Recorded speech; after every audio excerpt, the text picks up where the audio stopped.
This is the Defenders podcast on TV Podcast Industries. We're talking about Marvel's Wonder Man, episode 6, Callback. So you all here for the callback?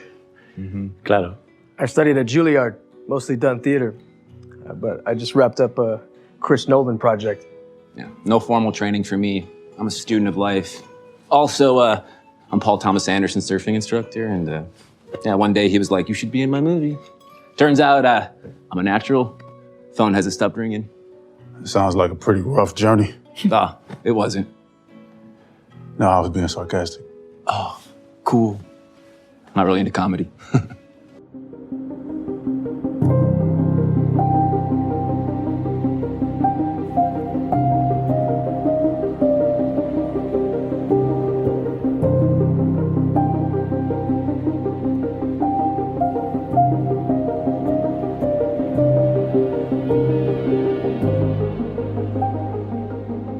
Welcome back, fellow Defenders, to TV Podcast Industries. We're back talking about Marvel's Wonder Man, episode 6, Callback. I'm one of your hosts, Derek. Hello there, fellow Defenders. Welcome back. I am one of your other hosts, John. Is our music a bit too downbeat for what turned out to be the Wonder Man series, John?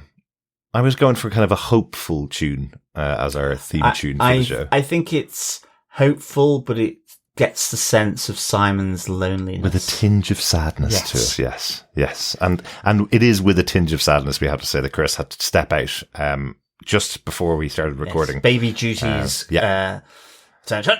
We are hoping that he'll return for the episode. It just happens sometimes, unfortunately. We're hoping that he'll be back. But you do have myself and John to talk you through the callback. Absolutely. And what did he say? Something about Punami?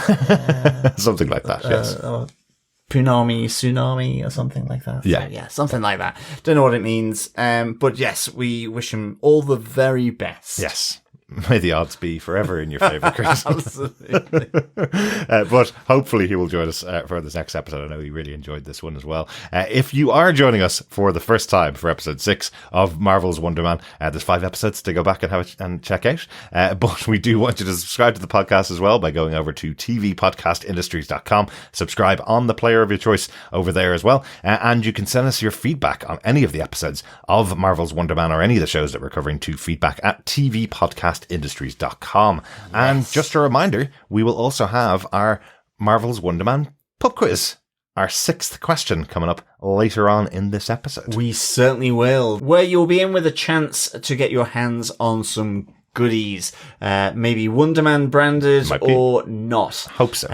Depending on what we find out there that is series appropriate. Yes. I did see some awesome branded gear that was given out in promotion for Wasn't Wonder Man. just So cool. I wish we lived in the States, because they all got gear. They got taken on a bus journey around Hollywood, showing Von Kovak's house, all this kind of stuff. They got sunnies. They got sunglasses, the cool shades from Wonder Man. There's some awesome stuff they got in the big box. Yeah. We don't get that in Ireland, unfortunately.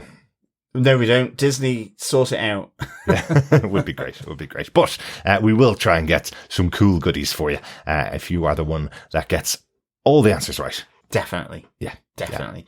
And of course, fellow Defenders, a quick reminder that in addition to the email, we are over on Facebook with our Facebook group. Just head on over to facebook.com/groups/TV Podcast Industries. And we are, of course, on the new platform for us, Discord.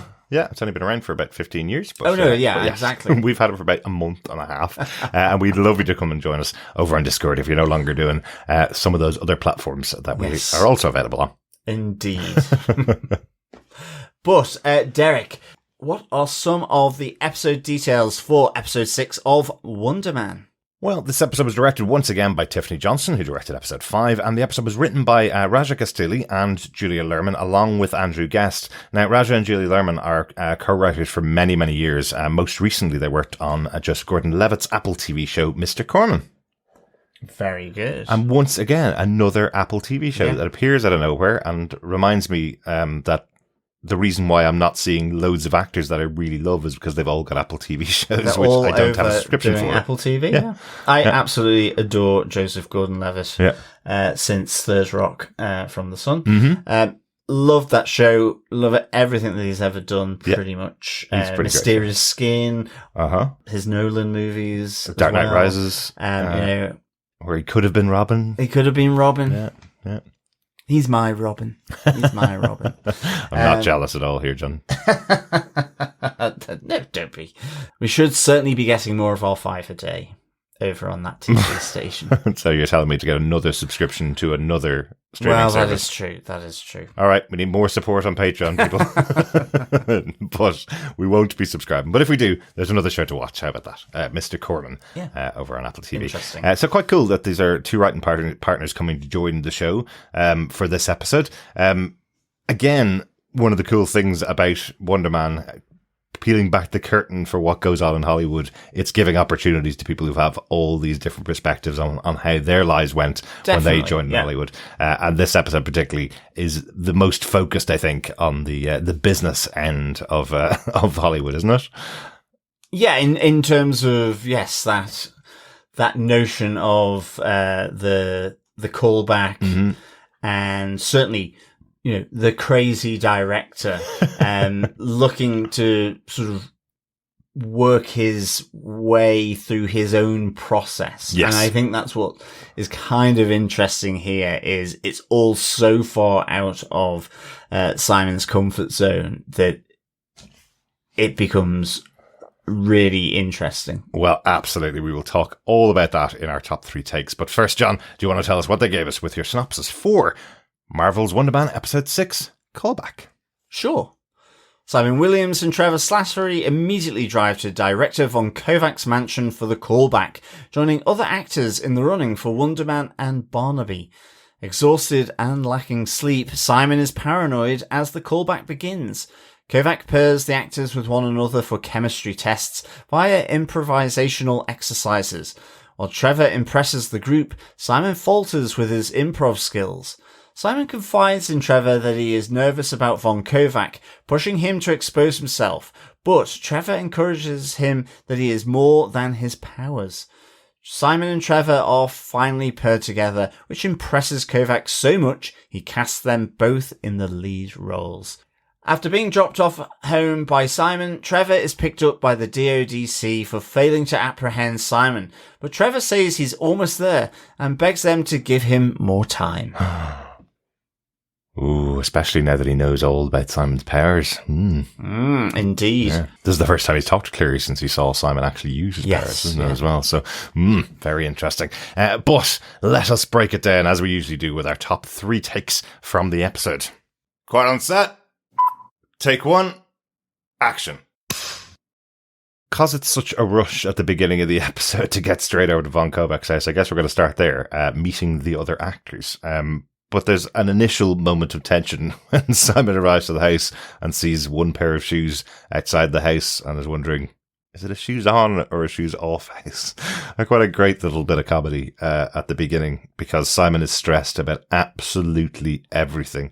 You know, when you go for an interview, John, and you're questioning every single decision that you've made, what you've written on your CV, can you remember everything about it? Is the person that's in there, are they someone that likes coffee or tea? Should you bring in something with you? Or are you going to sell yourself? Well, this is what Simon's going through here.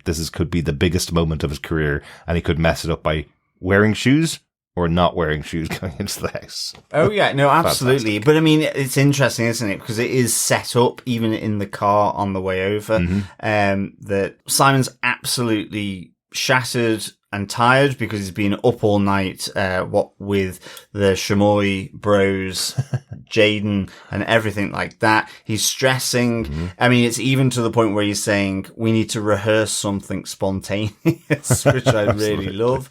But there's the tension there with Trevor. Simon's like, you know, he's already convincing himself that he's lost the opportunity of his life because he got caught up in the BS of Trevor with Patrick, Connor, and everything that happened there.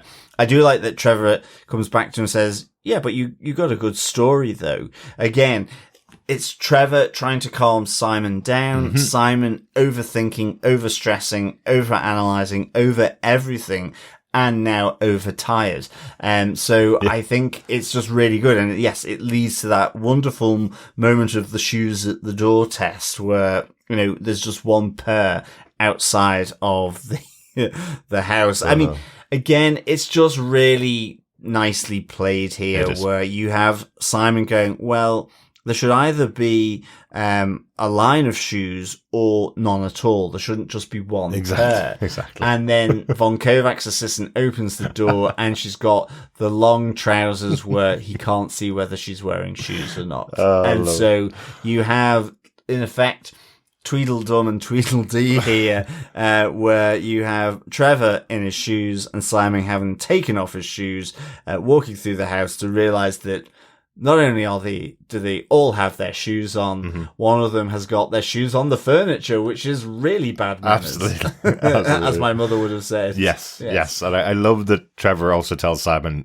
most importantly here, whether you keep your shoes on or off, most importantly here, just don't show any weird energy. That's more important.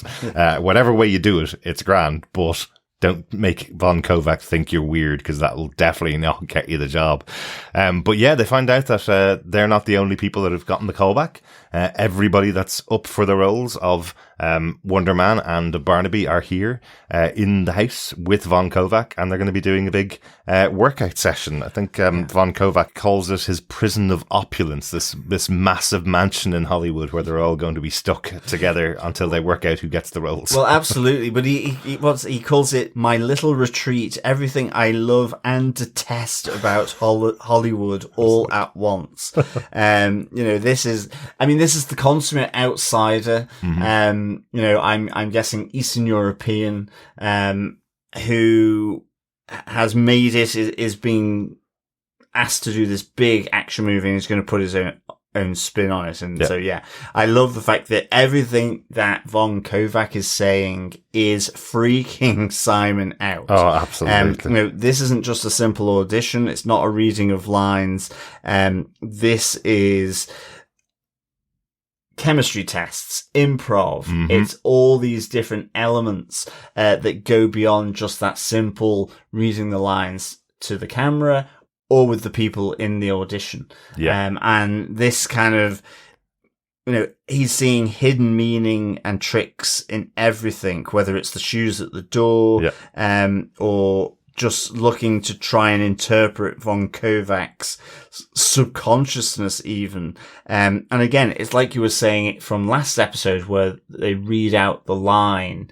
It's almost telling you the episode or in the series. And again, we get that here where there's the line of, this is not the time for games and riddles. It's like literally get down to it and do your thing. Whereas all these games and riddles are just flooding into Simon's mind. He's absolutely on overtime thinking about absolutely everything. Like, remember, if you go back to the first episode when he had his role on American Horror Story Council, that was 3 lines, and he'd written all over the page with all of his ideas that he thought about from just these 3 or 4 lines, you know. This is not a guy that can stand in a room and you throw a line at him and he throws back a response in character. This is a guy that needs to know his character in depth with 6 months of research, or at least that's what he thinks he needs to do.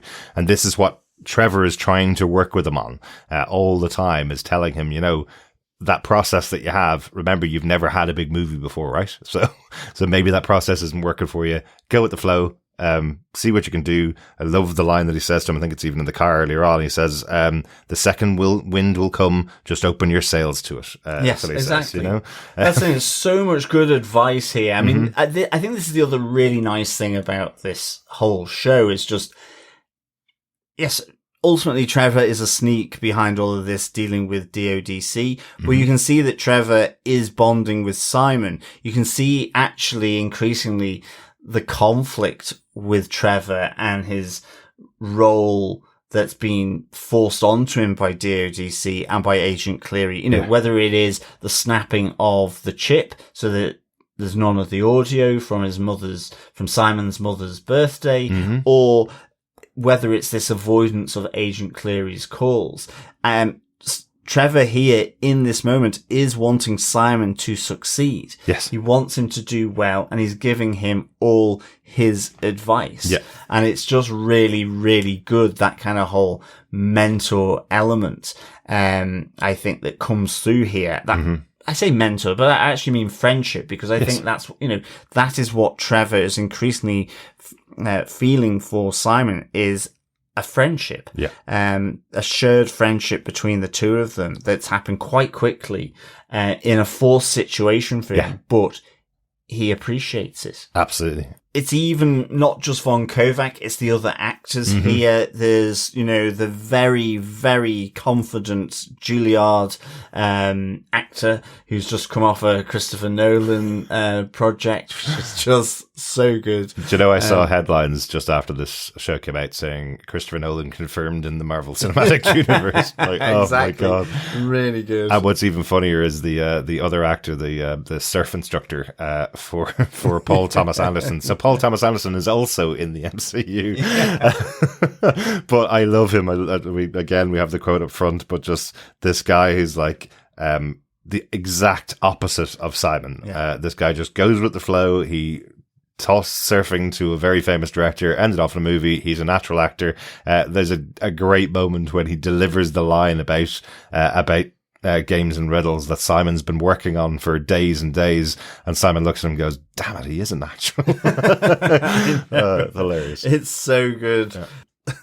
And then isn't the last guy the Spanish actor Manuel, who gives his like seven word name to Simon, and Simon's like, "I'm Simon Williams." God damn, your name's very, very long. But isn't he also on the mood board that Von Kovak has created? So just that little touch there of another thing that's going against Simon, the person that is up against Trevor for the part of Barnaby, is already on the mood board for Von Kovak. He's seeped into his subconscious, as Von Kovak says. So I love this. This is the worst case scenario for Simon. If he could be in a booth and read the lines that are given to him and then just be judged on the work that he's done for that role and then be given the role of Wonder Man, he'd be fine. But here he is in a situation where they're telling him, you have to do lots of different things. Absolutely. I want to just talk a little bit about Von Kovak's mood board. They get brought into this massive room where, it looks like Kovak's trying to solve a murder, one of those kind of boards where you put up loads of things. But this is his inspiration board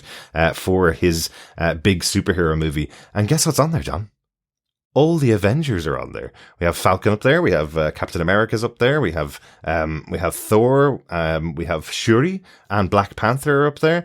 They're all up on the wall there as inspiration. We also see a bit of Alien up there, saying this is going to be a space movie. So Alien's one of the inspirations for him. As I mentioned, Manuel is up there in another role that he was playing. But there's also things from the Wonder Man movie that we saw in the first episode. Yes. There's bits of that, of course, because he's making the remake of Wonder Man, so of course there'll be bits of that. But I do love that he has this massive inspiration board in there. That his movie is going to be absolutely huge, and he's been thinking about it very deeply since he got the idea that this is going to be the movie that brings him out of retirement, right? Yeah. So, well, I mean, even to the point that he has his kind of opener intro song for Wonder Man, which is Midnight Special.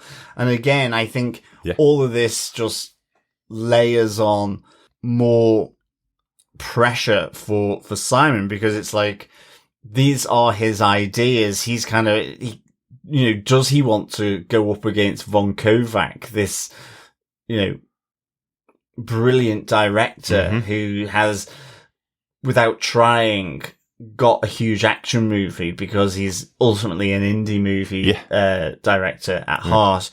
I kind of just really enjoyed how, it's playing out, and you have then Trevor starting to improvise with a trombone on it, which again, Simon, you just see Yaya's eyes as he's looking at Trevor. This is freaking him out, because he's like, I can't do that. I wouldn't have done a trombone at that moment.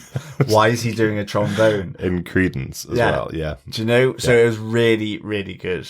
And do you know what it was reminding me of when he was given the description? Von Kovak is saying, this is my song for the opening of the movie, Creedence Clearwater Revival Midnight Special. He's playing the song. And he's saying, you think you're out in space, but actually you're focusing in on Earth. You're actually on our planet Earth. And we see our main character, Wonder Man is on the planet. It was reminding me of the opening of, Guardians of the Galaxy 2.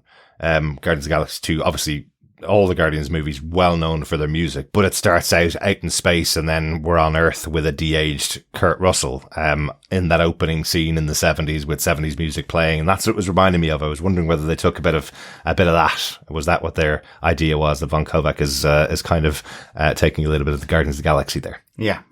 They'd be characters that most of Earth wouldn't know after Avengers Endgame. But I wonder if they were taking a little bit of inspiration from Guardians of the Galaxy for that scene. Yeah, in his mind, absolutely. Maybe. Yeah. But that's kind of our opening take on the fellow actors. Let's go into our take number 2. Take 2, action.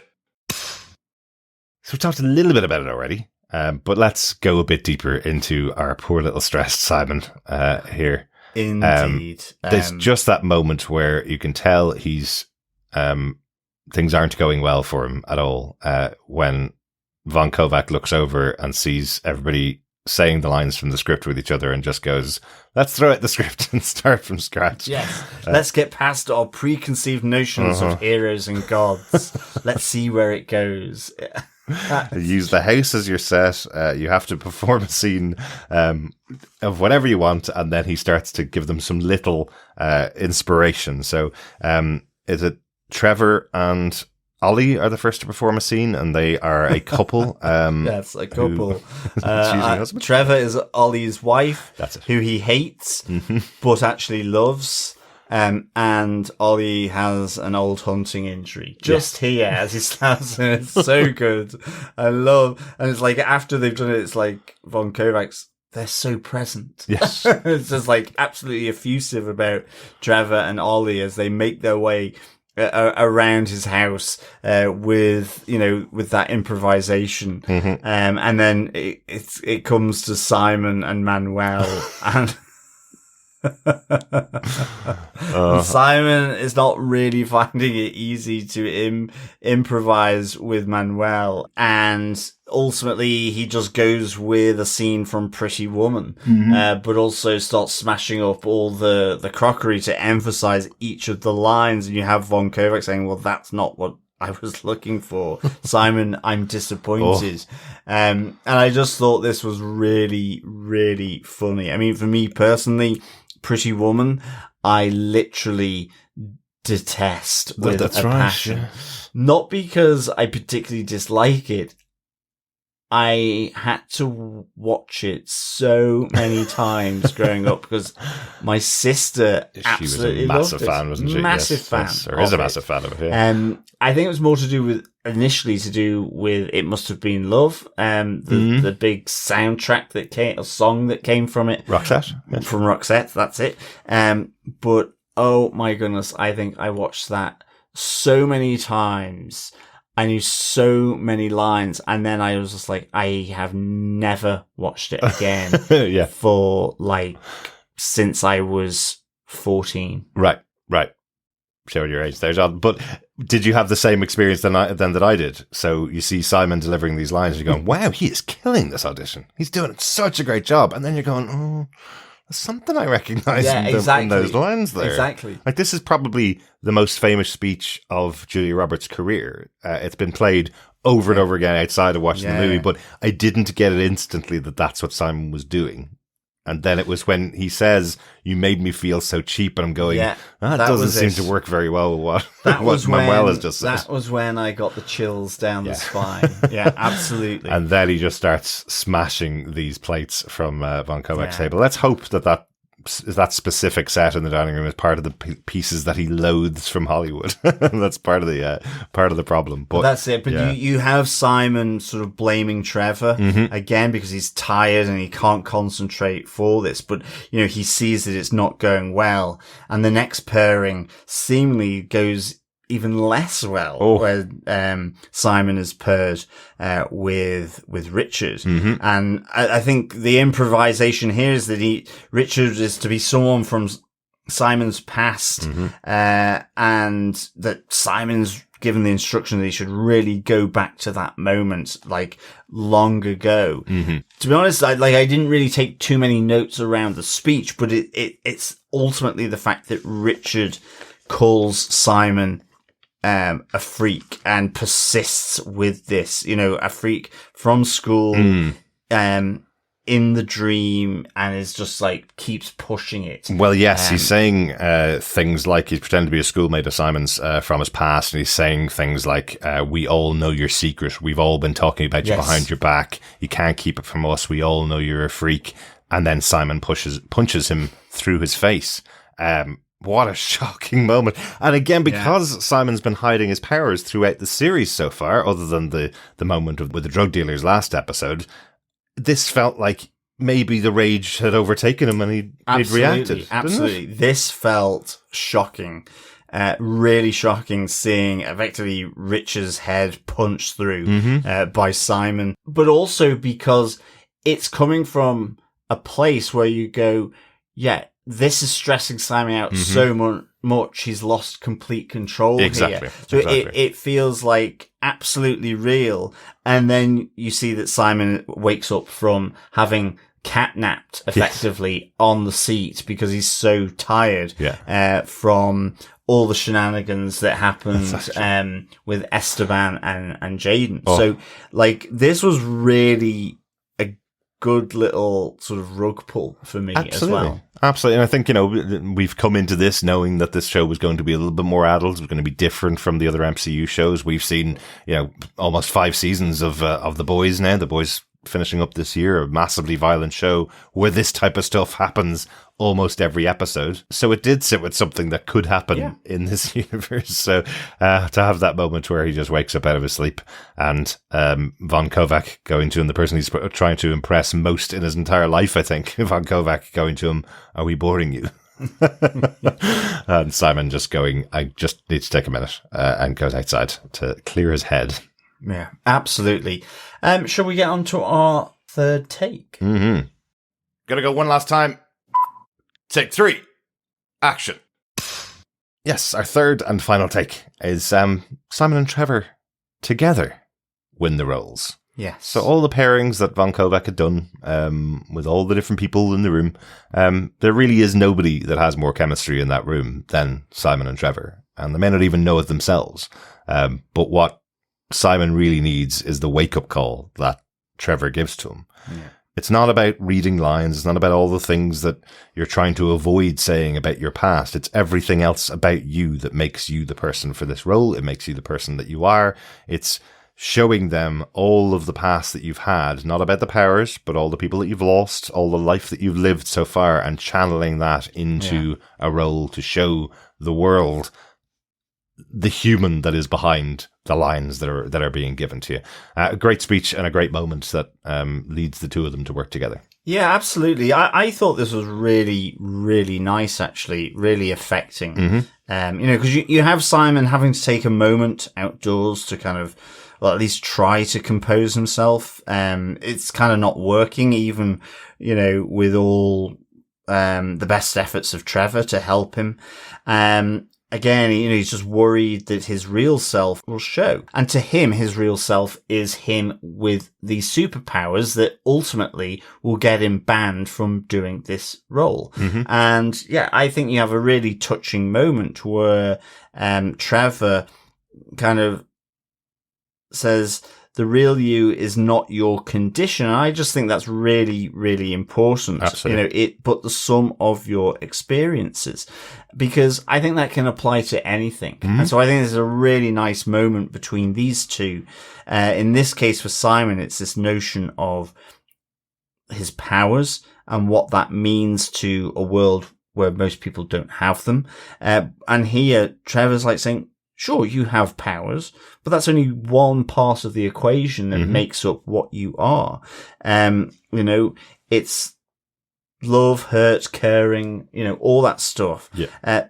and he's like, that's your life. It's a mirror up to nature, which he's talked about before. And it kind of, this invigorates and inspires Simon to ultimately pull it back from the brink of failure here. Absolutely. And I like how then the lines that they read start outside but end off indoors back in the room with everyone watching. Yes. I think it's a nice little framing of it all. Just to show how, when paired together, they have outshone all the others there. Exactly. Which is a really nice kind of notion. It's also that notion of no man's an island, or, not only just people are the sum of the parts, but you're a part of a greater sum of, community, whether that's family, actors trying to work together, or whatever it might be. And I think even Trevor's talking about the audience themselves being part of it. He talks about, we share our pain and grief with the audience, and the audience are less alone in theirs. He's talking about that community that you're creating by doing something on screen, the way that he's saying it to Simon, And I do feel this is where Ben Kingsley is coming into the role as well. We saw a great interview with Ben and Yaya just there a couple of days ago, where they were talking about the fact that they put all of themselves into these roles. They found what was there in the words and what was there in the direction from Destin Daniel Cretton and from Andrew Guest, but they were also bringing pieces of themselves to these roles because they felt so connected to them.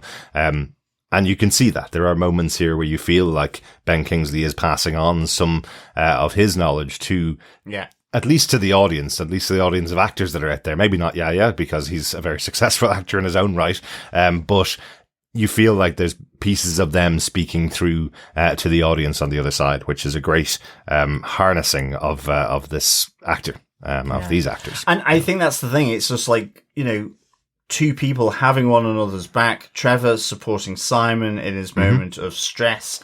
You have the great elation where you have von Kovak saying, as they're leaving his house, they don't quite know whether they've got the role or not, but you have von Kovak coming and saying, I was ready to dismiss you, Simon, but you are Wonder Man, and Trevor, you are my Barnaby. And you have this elation, they have the job. You can see Simon is elated for it in his own way.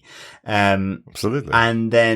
And of course, it's like, we're going to make the best movie, the last movie ever on Earth, because no one will have the balls to make another one. It's just, back there. It's great. So it's all, it's so like uplifting. It's positive. It's elation for Simon.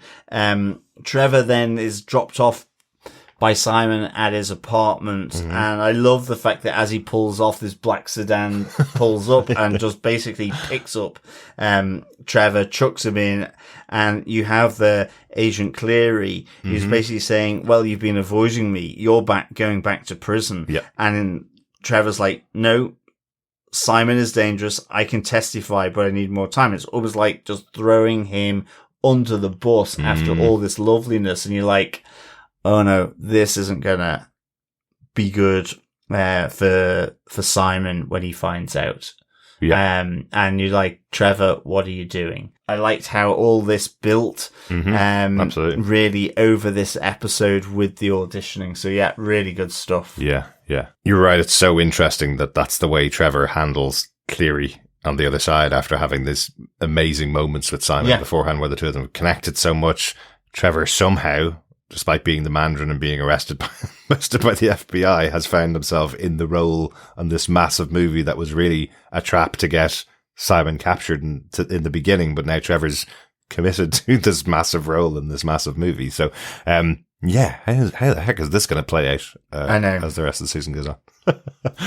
But yes, really enjoyed this. And, I love how the show has changed it for me. But at the start of the season, I was laughing about these two actors talking to each other saying acting is the most important thing in the world, Lovey, And by this episode, I'm going, well, now I can kind of see this is why I love TV and this is why I love movies, because you do feel a connection with the performances Absolutely. of great actors on screen. Of course you do. It was just how it was being positioned at the beginning of the season. These two people who hadn't had any major roles in their life saying acting is the most important thing in the world, but they do understand that the community that acting can create with people is massively important. Entertainment is hugely important to free people and to open people's minds to things. Yes, it's great to see how they've changed my mind on that almost as the season's gone on, or given me a different perspective, let's say, as the season's gone on.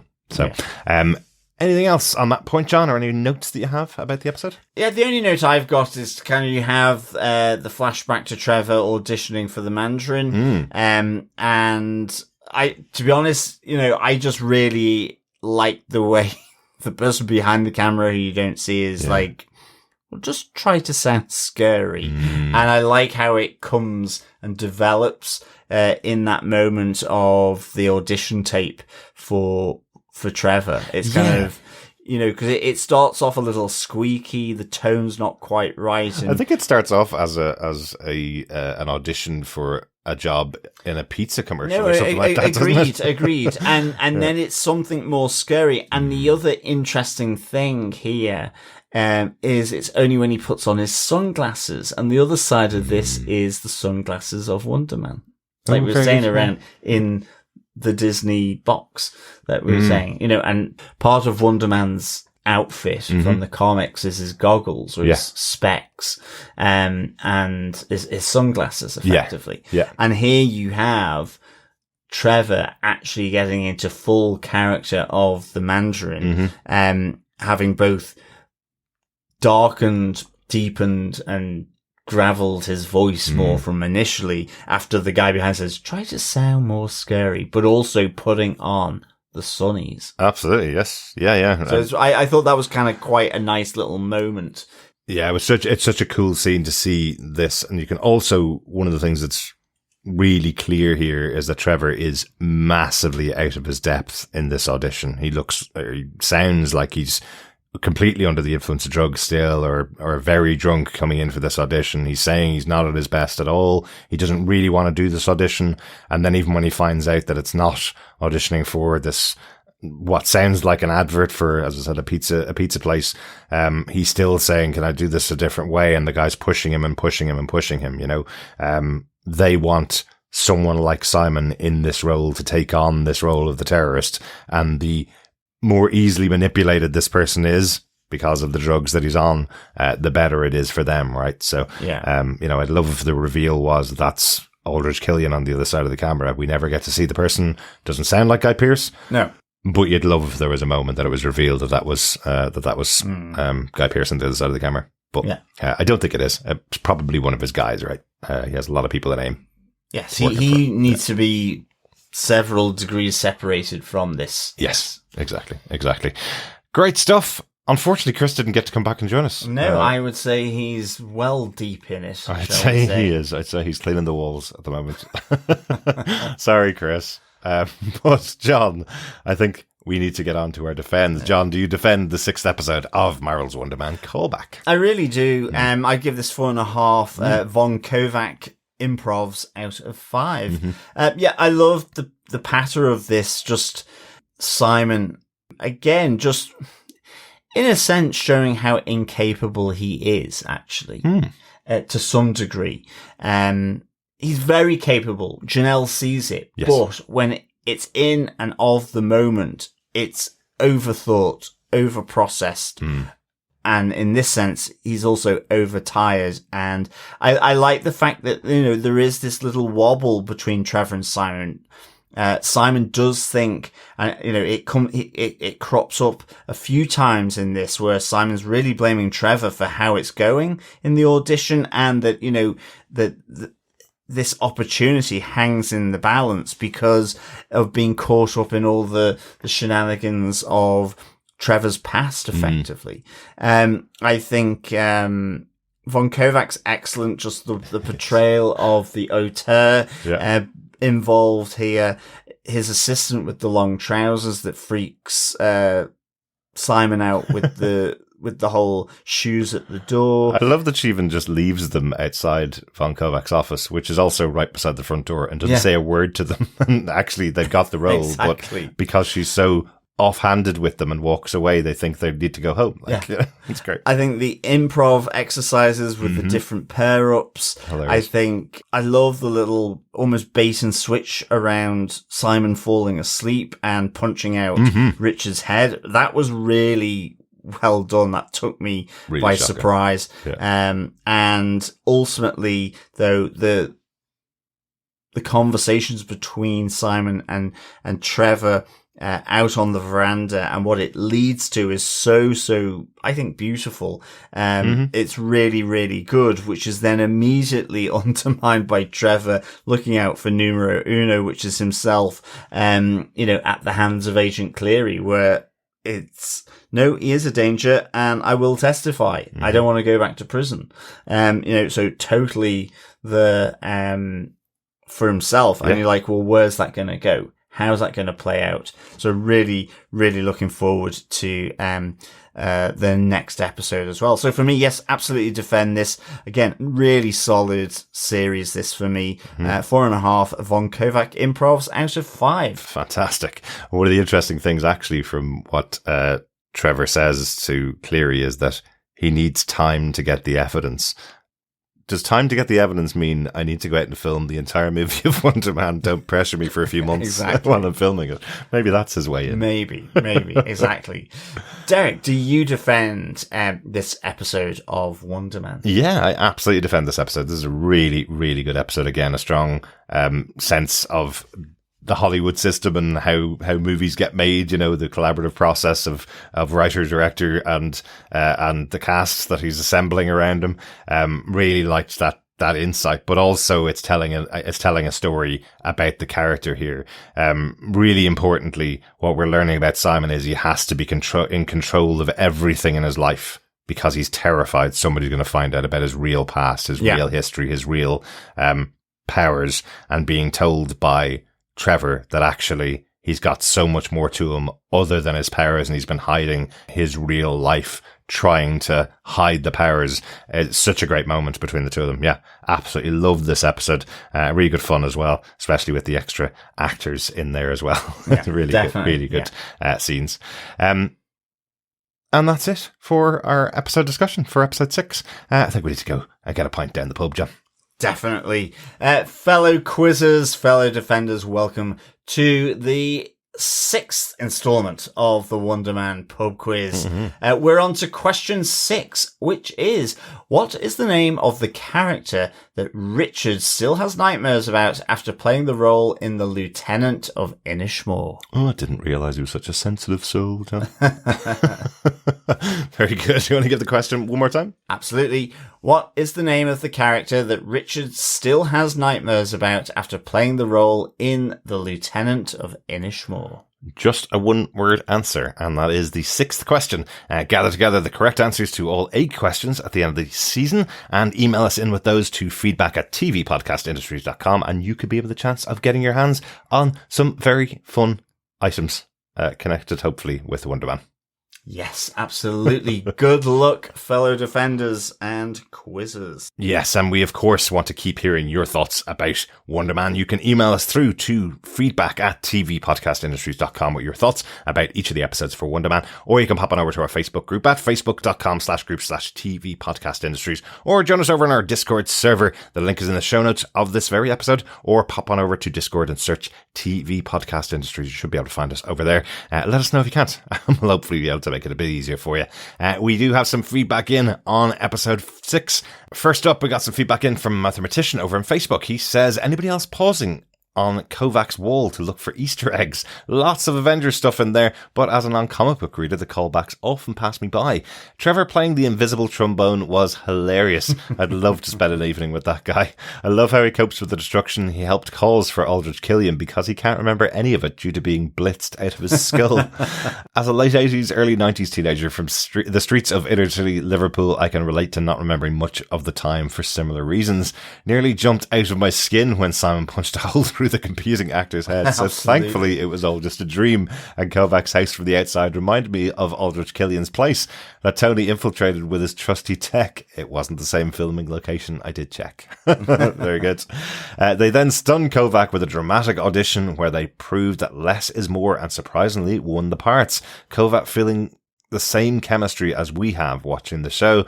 The faces on the two of them in the car while they're just trying to act not too excited. Absolutely love it. Definitely. Cleary showing up once more to try and threaten Trevor with prison once again, but this time I think Trevor doesn't want to help him anymore and has started to consider how to keep himself out of prison without, and the traitors influenced praise alert, throwing Simon under the bus. We'll see. Just 2 more episodes to go. Absolutely. Thanks, mathematician, for the feedback. Absolutely, yeah. I like that take there. That actually the reason why Trevor is saying to Cleary, "Just give me more time," is because he no longer wants to help him. It wants is to really just give good. himself a bit of time to come up with something else. I like that. Definitely. Totally with you as well on the invisible trombone. Love that. I also, I think that's a really good point. How, in a sense, he's almost oblivious of all that destruction, because he was blitzed out of his skull. And yes, I had the same reaction with Simon punching the hole through the actor's head, which was, one of shock, surprise, and jumping out of my skin. Absolutely. Really pleased you're enjoying the show and enjoying these two fantastic actors going head to head. It's really good. Absolutely, yeah. And 2 more episodes to go. Absolutely. Yes, and John's back once again for the feedback section this time. Certainly am. Yes. Yeah, good to be back. Absolutely. John, do you want to kick us off with the first additional piece of feedback? Yes, over on email, we got some feedback from Coffee and Vodka, who says, "Greetings, fellow domestically directed defenders. Before anything, loved the shoe bit. Functionally, the episode had 2 jobs, separating character from power and properly introducing Von Kovak, which it did well. The rest was pure piss-taking out of the Hollywood machine, which has put me in a mind to finally watch The Studio. Now that the stage is set, can't wait to see what they do with it. 5 blown minds, shoeless schmoes, and artless archetypes out of 5. Peace and take care. Coffee and Vodka." Fantastic Coffee and Vodka. Yeah, I loved that shoe scene. I thought it was hilarious. Oh yeah, absolutely. Really Just good. so good. Yeah. Just the outward expression of Simon's racing mind. Absolutely, And I yeah. absolutely loved it. What is 1 pair of shoes outside house mean? I love it. I thought it was really, really good. Just like Trevor's response is like, well, who cares? Yes, where he just goes, don't make him realize that you're weird. That's more important. Very cool. Coffee Vodka as well. Yeah, I'd highly recommend The Studio. I think we watched the first 4 or 5 episodes of it, and for no particular reason we haven't gone back to the episodes, but we have really enjoyed watching that. We're also watching a show called Hacks as well, which stars Gene Smart, who was in the excellent Watchmen, along with Yahya Abdul-Mateen playing his former beau in that, but she's in Hacks as well, and that's another show about show business, and is really, really good. Highly recommend that absolutely. as well. They're like 30-minute comedy as well. Yeah, definitely. Both really good. The Studio and Hacks. Yeah. And again, this is a nice little, additional element into not only the Hollywood machine, but someone themselves who identifies as being out of the Hollywood machine, in the Hollywood machine, which is not just Trevor and Simon, but Von Kovak as well. So Absolutely. I kind of like that. Yeah. Love it. Thanks so much for that, Coffee Vodka. Yeah, thanks, Coffee and Vodka. Over on Discord, Philippe says, "Well, is now a good time to admit I've never seen Pretty Woman." Lucky you, Philippe. Lucky you. I honestly thought he was doing a great job and had found his mojo, especially with all the dramatic glass throwing. Fooled me.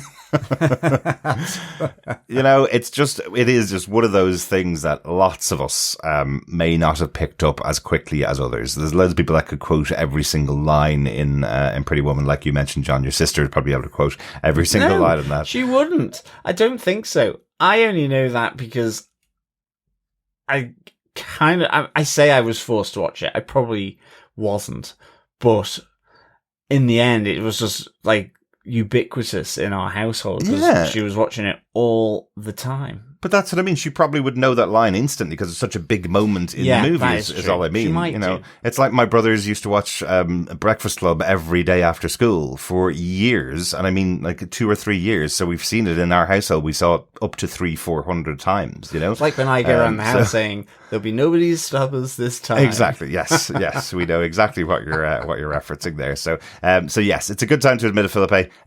If you don't want to see it, I wouldn't highly recommend Pretty Woman, but other people would. It's it's one of those classic movies that did well at the time. Whether it's aged, I don't know, because I really have avoided it. Yeah, I really don't want to see it anytime soon. Yeah. But Julia Roberts is great in it. Absolutely. That helps. Richard Gere. He's also in it. Great stuff. Thanks, Philippe. Yeah, thanks, Philippe. Also, over on our Facebook group, Heather Wallace says, based on Kovak's music choice, I think he's been hanging out with the Star-Lord. I'm glad this episode finally established that Trevor is trying out for Barnaby. It certainly fits with the building tension of will he betray Simon, but it was also funny to imagine him trying out for Wonder Man. I felt so embarrassed for Simon when he started doing Pretty Woman, and I was so thankful I'm not an actor having to jump through those hoops. Yes, absolutely. Indeed. I mean, I loved drama at school, and I didn't do it in the end because I had to do... Well, I did a second language in terms of German with French, which was, I wish I hadn't now because both languages suffered. Yes. And school's so weird for that, making you choose between drama or another language, isn't it? And I wish, and I just wish I'd done drama now. But equally, I look at this and I go, oh my goodness, could you imagine that? I mean, it is sheer resilience of these people that go out and fur Jews.